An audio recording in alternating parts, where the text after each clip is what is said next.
Bonjour à tous, la baie de Cannes, c'est bateau, épisode 3 de Cannes Série et compagnie.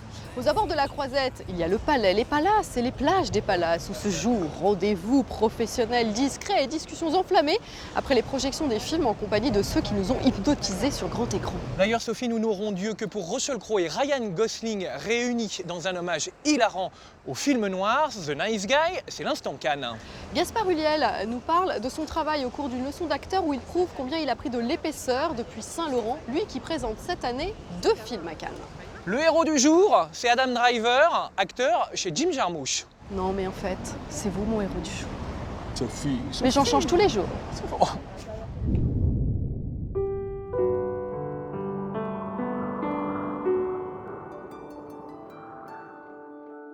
Il y a 4 ans, c'était encore un parfait inconnu. Et puis, tout a changé. Grâce à la série Girls, Adam Driver a charmé son monde avec sa dégaine de grand échalas, jusqu'à obtenir le rôle tant convoité de Kylo Ren, l'âme obscure de la nouvelle saga Star Wars. Mais le doux Adam s'épanouit avant tout au sein du cinéma indépendant. Dans Patterson, de Jim Jarmusch, chronique des petits riens de la vie, il parle peu et observe le monde beaucoup. Hey, Patterson. Hey, Everett. Thanks, Doc.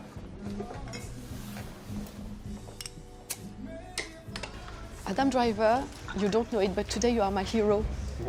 Why? Yeah, because I have the feeling that Star Wars is going to be just an episode of your life, and that independent cinema is going to stay your playground. Oh, I don't know. It's very nice, but I don't know.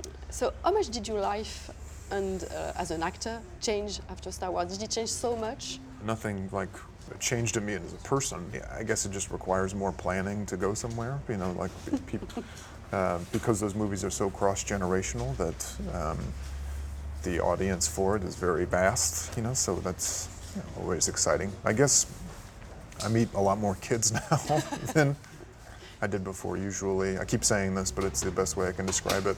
That parents were like keeping me away from their kids, and now they're because of girls. yeah, right. Or Angry Now they're Hearts. like, get up there, get a picture.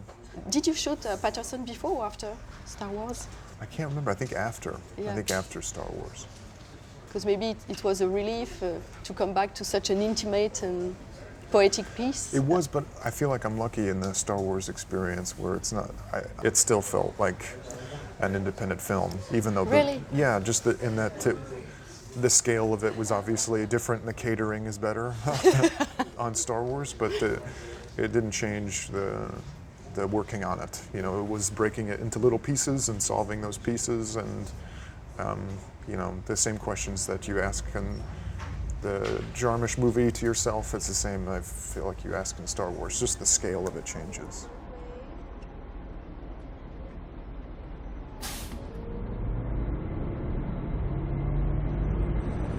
Patterson is really about life going on, little things of everyday life. Right.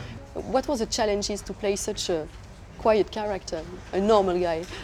The writing is so clear that really it was me not getting in the way with it or adding a lot of things on top of it to try to make it something. I feel like what it is, I mean, that's my problem, I think, in acting in general, is just not getting in the way of myself or not getting in the way of the script. But I remember reading a piece of paper that has like the list of the entire schedule, and then there's always like a sentence underneath what we were doing for that day, just kind of summarizing the scenes, and almost all of the scenes where Patterson listens to, etc. Patterson listens to girl read a poem. Or is watching something? Yeah, or Patterson is walking along the water thinking. You know, it's a fun thing to play for a couple of months. How was your day? The usual. I wanted to come back to that other life you had. It was, if I'm correct, after 9/11, you chose to join the army, the Marines. Marine Corps, yeah. Are those 2 periods of your life, acting and being in the army, kind of very linked still? Yeah, I think so. Obviously, one, in the military, the stakes are life and death, whereas in acting, you're pretending the stakes are life and death, you know. But the kind of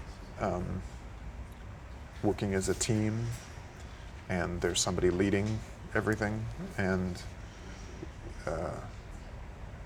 you're working as a group to kind of tell a story that's bigger than one individual person, you know, sure. that it's really about like something greater than anyone, and you have a role within that team, and you have to know your role, and it's not about you, it's about supporting everybody else around you, I think is the thing that I like most about acting. When did you start to be confident as an actor? I don't know. I think confidence is a weird thing. I think the most exciting thing about getting a job is like the first 5 hours that you realize you get the job, and then it's filled with self-doubt and self-hatred until it's over. So today you were my hero, and I wanted to know, who are your own cinema heroes? I mean, actors, directors. Oh, so many that I can't even name one. Stanley Kubrick, obviously, I think is a genius. Robert Altman, there was a kind of Pedro Almodovar, I think is pretty brilliant. Actors, I mean, I could just keep naming people.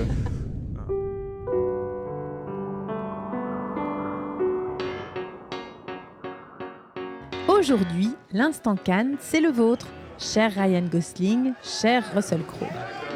Savez-vous qu'une légende court sur le casting de The Nice Guys que vous représentez cette année ? On raconte que pour trouver ses acteurs, le réalisateur Shane Black s'est installé sur le port de Cannes et qu'il a eu bien du mal à trouver son duo de détectives privés un peu loser. Et puis, ce fut vous, comme une évidence, car vous êtes indissociables. Un vrai couple de cinéma pour ce buddy movie 70s hilarant, clin d'œil au film noir et portrait en creux d'une Los Angeles cruelle.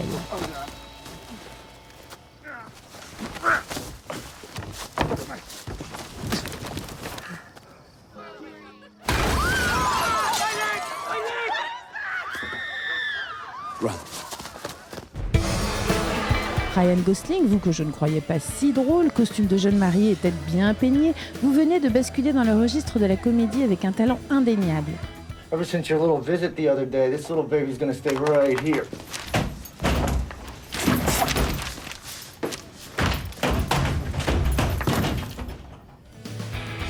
Russell Crowe, le gros dur du cinéma américain, vous êtes, vous aussi, un sacré rigolo qui cache bien son jeu.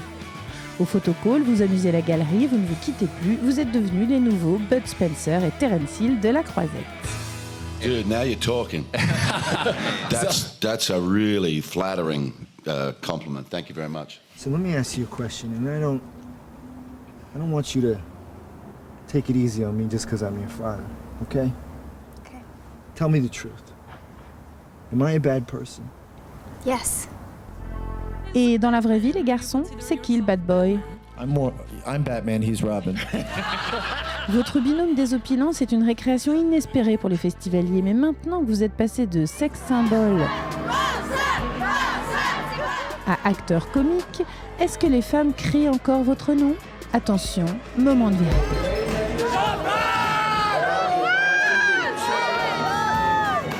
Aïe. Ne le prenez pas mal, cher Ryan, cher Russell, il y a un temps pour tout.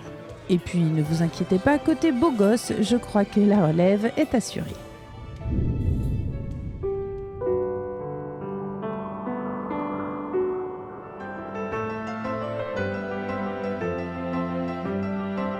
Depuis Saint-Laurent, Gaspard Ulliel a pris de la hauteur dans le regard que les gens pouvaient porter sur lui. En ayant 2 films en compétition cette année, il confirme que son aptitude au tragique, autant que son attitude à la discrétion et au travail, lui donne l'altitude nécessaire aux grands acteurs.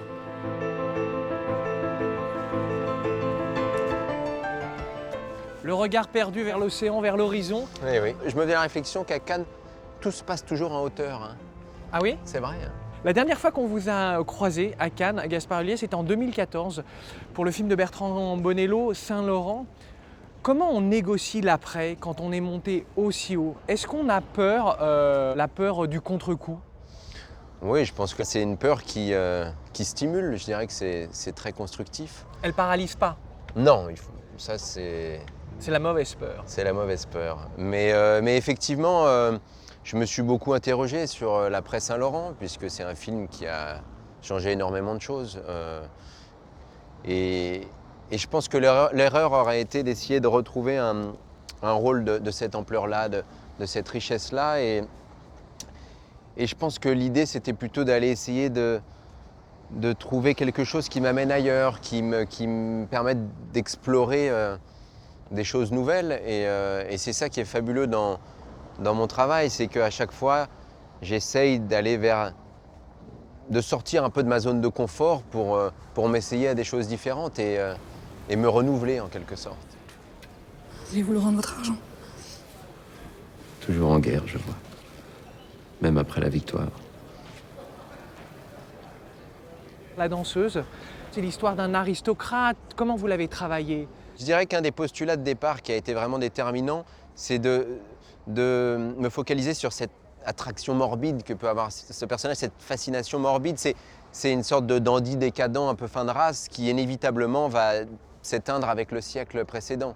Il arrive à la charnière de 2 siècles et c'est quelqu'un qui se refuse au progrès, qui appartient au siècle passé. Et donc il y avait cette idée que c'est un personnage qui est en sursis, qui va inévitablement vers la mort. Et ce qui me permettait de vivre cette rencontre avec l'œil Fuller comme justement quelque chose qui va le maintenir en vie un peu plus longtemps. Pourquoi votre divorce intéresse les journaux? Manger. Après, nous ferons l'amour. Vous me devez bien ça. Je plaisante. Et vous avez eu des personnages qui appartiennent au cinéma pour vous aider à construire cette trajectoire? Parce qu'il y a des choses que j'ai vues sur l'écran. Je pense à des grands metteurs en scène comme Visconti. Est-ce qu'on pourrait dire que c'est un personnage viscontien? Tout à fait. Ça vous va le rapprochement? Ah bah oui, ça me va. Oui, il y a quelque chose de très viscontien. Aussi du Guépard avec cette aristocratie en décrépitude. Et ça faisait d'une certaine façon un peu le lien avec mon film précédent, avec Saint-Laurent, ce côté viscontien. Et puis c'est cette esthète aussi, cette quête du beau permanente.